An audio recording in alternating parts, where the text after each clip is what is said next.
নমস্কার বন্ধুরা, মনিজ রান্নাবাটি চ্যানেলে তোমাদের সবাইকে স্বাগত জানাই। আজকে চলে এসেছি নিরামিষ একটা রেসিপি নিয়ে। রেসিপিটা হচ্ছে চাল পটল।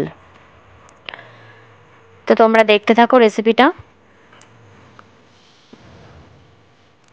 এখানে আমি পটল আর আলু নিয়ে নিয়েছি, এগুলোকে আমি কেটে নেব।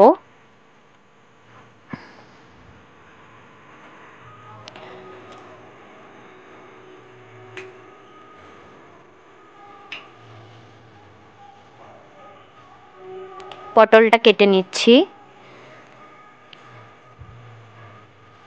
পটলটা কেটে নেওয়া হয়ে গেল, এবারে আমি আলু কেটে নেব।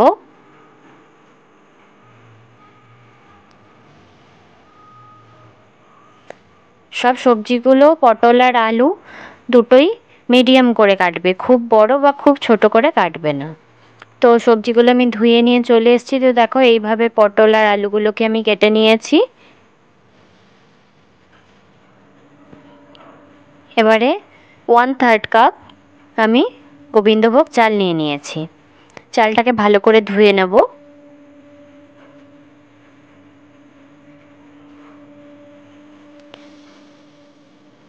চালটাকে ভালো করে ধুয়ে কিছুক্ষণ জল দিয়ে 2-3 মিনিট মতো ভিজিয়ে রেখে দেব। এবারে একটা মশলা তৈরি করে নেব। সেটা হচ্ছে আদা আর কাঁচা লঙ্কাকে আমি বেটে রেখেছি, সেটা 1 চামচ নিয়ে নিয়েছি। 1 চামচ ধনে আর জিরে গুঁড়ো আর 1/2 চামচ লঙ্কা গুঁড়ো, এটাকে একটু জল দিয়ে আমি মিক্স করে রেখে দেব।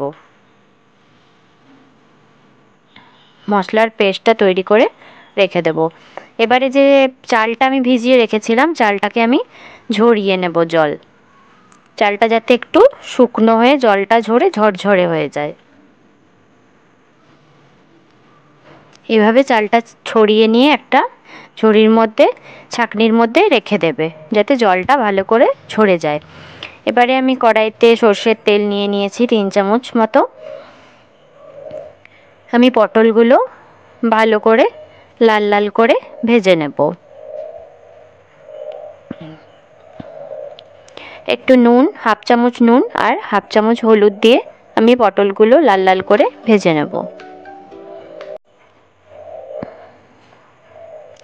তোমরা ভিডিওটা লাস্ট অবধি দেখতে থাকো, আশা করি তোমাদের ভিডিওটা খুব ভালো লাগবে। ঢাকা দিয়ে দিলাম, পটলগুলো ভাজা হোক। 2-3 মিনিট পর ফিরে এসেছি। তো দেখো পটলগুলো ভাজা হয়ে গেছে, তুলে নিচ্ছি।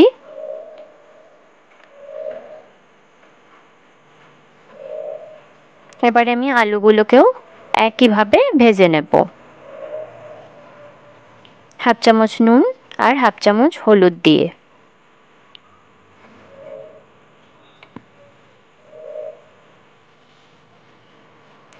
ঢাকা দিয়ে ভেজে নিচ্ছি। 2-3 মিনিট পর ভাজা হয়ে গেলে দেখব।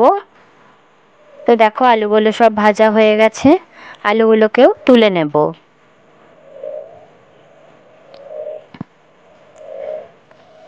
এবারে তেলের মধ্যে আমি গোটা জিরে ফোড়ন দিয়ে দিয়েছি, একটা তেজপাতা আর 1 চিমটে।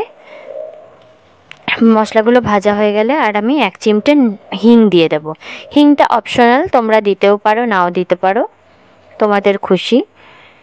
এবারে আমি যে চালটার জলটা ঝরাতে দিয়েছিলাম সেই চালটা আমি দিয়ে দিলাম। চালটাকে ভালো করে ভেজে নেব। তো দেখো চালটা ভাজা ভাজা মতো হয়ে গেছে। ভালো করে ভেজে নেবে চালটা।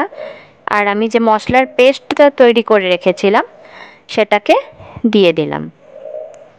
সেটা দিয়েও কিছুক্ষণ নেড়ে নেবে। মশলাটা যাতে পুড়ে না যায় একটুখানি আমি জল দিয়ে দিয়েছি। জল দিয়ে ভালো করে মিশিয়ে নেবে।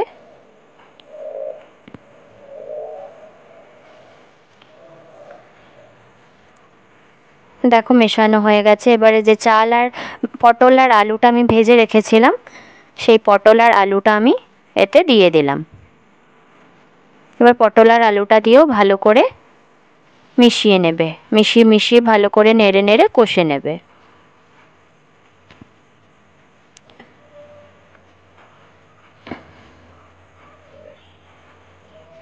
তো দেখো সব কষানো হয়ে গেছে, আমি এতে জল দিয়ে দিলাম।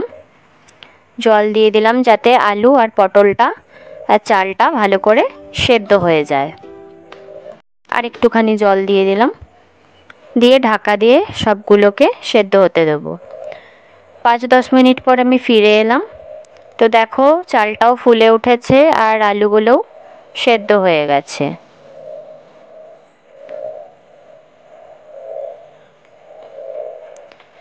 সব কিছু সেদ্ধ হয়ে গেছে। তো জলটা আছে একটুখানি, সেটাকেও একটু শুকিয়ে নেব। একটুখানি আমি 1 চামচ মতো চিনি অ্যাড করে দিলাম। তো দেখো জলটাও প্রায় শুকিয়ে এসছে। এতে আমি 1 চামচ ঘি অ্যাড করে দেবো, আর 1/2 চামচ মতো গরম মশলাও এতে অ্যাড করে দেবো।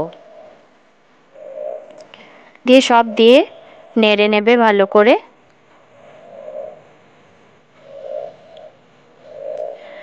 রান্নাটা তো যদি তোমাদের ভালো লাগে তাহলে লাইক, শেয়ার, কমেন্ট, সাবস্ক্রাইব অবশ্যই করে দিও।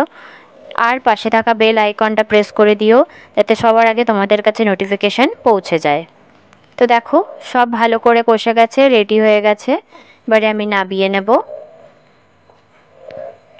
দেখো নামিয়ে নিয়েছি, দেখতেই পাচ্ছ কতটা টেস্টি হয়েছে।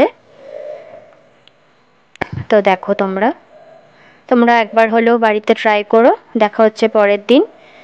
টাটা।